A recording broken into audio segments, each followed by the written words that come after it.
a very good afternoon to you, and thank you so much for joining in with us on ET Now. Jay, firstly, I'm just going to directly firstly talk about in terms of your debt reduction plan, and what is the plan over there? What is the outlook that you have over here for FY24 for the company? Sure. So as we speak, our resolution plan has been completed by Malpani Group for Imagica, and the company is currently debt-free.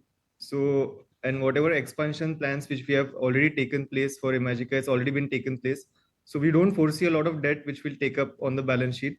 A lot of our plans have been catered to by our internal accruals. So currently for this current year, 20 to 30 crores of debt might be taken for one of the acquisitions which have taken place.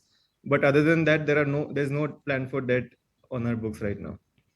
Right. Jay, good to have you on the show. Talk to us about what are your plans, overall plans with Imagica? Next 2 to 3 year, 4-year period, why did you choose to come in over here and turn the company around? What are your future plans, and do you want to become a full-fledged entertainment company setting up in other states as well, just like some of your peers in the listed space are, or what's the bigger picture here? Sure. So we see a huge potential for tourism in India as the disposable incomes, as you are already aware, as the disposable incomes are going up, we'll be one of the big beneficiaries of this sector, of the whole industry. So we foresee our plans going ahead to grow in tier 1 and tier 2 cities. With Surat acquisition, we have acquired a water park in Surat under Imagica, which is now called Aqua Magica. So with that, we have taken the first step of the geographical expansion, and we foresee we'll add tier 2 and tier 1 cities with smaller water parks and amusement parks in tier 2 cities. And in tier 1 cities, we'll add bigger scale parks of a mix of theme, amusement, and water. So we have plans to grow in central Gujarat and northern India for now. So in the next 3 to 5 years, we'll have 2 to 3 new parks which will get added to the portfolio.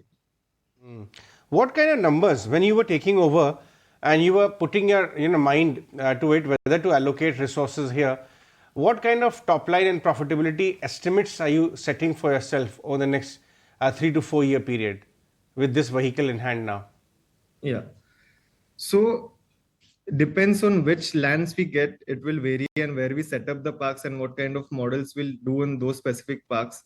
But currently with a top line of 260 and a EBIT of 100 crores, we foresee it going significantly up, because each park we add, based on the size, we'll add a good amount of revenues and EBITDAs to it. So larger scale park will add a top line of 150 to 200 crores based on the scale, and a smaller park will add a top line of 50 to 100 crores based on the city and scale. So addition of 2 to 3 parks will shoot up our revenues quite a bit in the next 3 to 5 years. Suppose you take up 3 parks. So are we talking about 300 to 400 crore EBITDA potential for the company in the next 3 to 4 years? In the next 3 to 5 years, we should achieve it. That is our target, what we are targeting. But as and when the parks will add, the EBITDA will grow. So because setting up parks is a very long, it's a long gestation period for parks as well.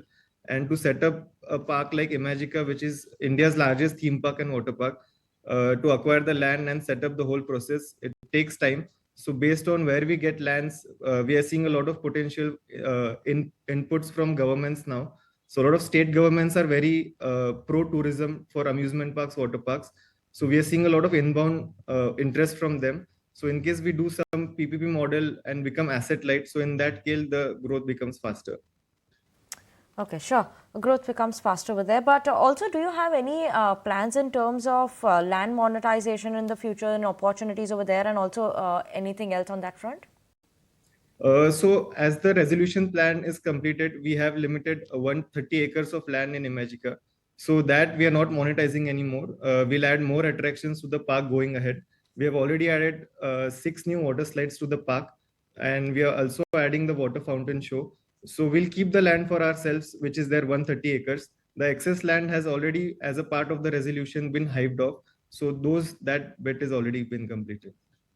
Right. Jay, I see that before this acquisition as well, your group, Malpani Group, operated a few water parks and theme parks here in Maharashtra, 2 in Lonavala, 1 in Shirdi. But otherwise, apart from one know-how of how water parks and amusement, these kind of parks actually are operated, you also have real estate, as your legacy business. So, capital, resources, and know-how. What else in terms of synergies does the group also bring in? And that's why you were confident that you can do, turn it around and scale it up big time. Correct. So we are also into wind and solar energy. So power generation is one of the group's portfolio. So we have a portfolio for around 650 megawatts now. So with that expertise, we have also installed, we are in the middle of installing 8 megawatts of solar power plant for Imagica, a captive solar.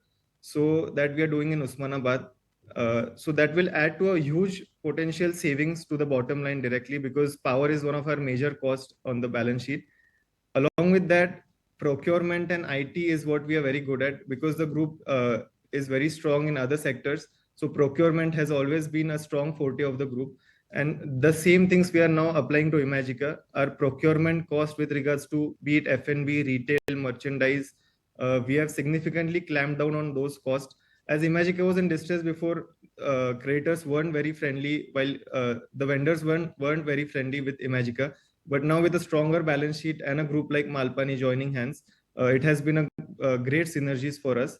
And we have also focused on cultural integration. As you know, it's one of the major make or break for any M&A kind of any M&A. So our first priority was cultural integration. So these three bits we have done, and our existing parks, we have a lot of new attractions over there as well.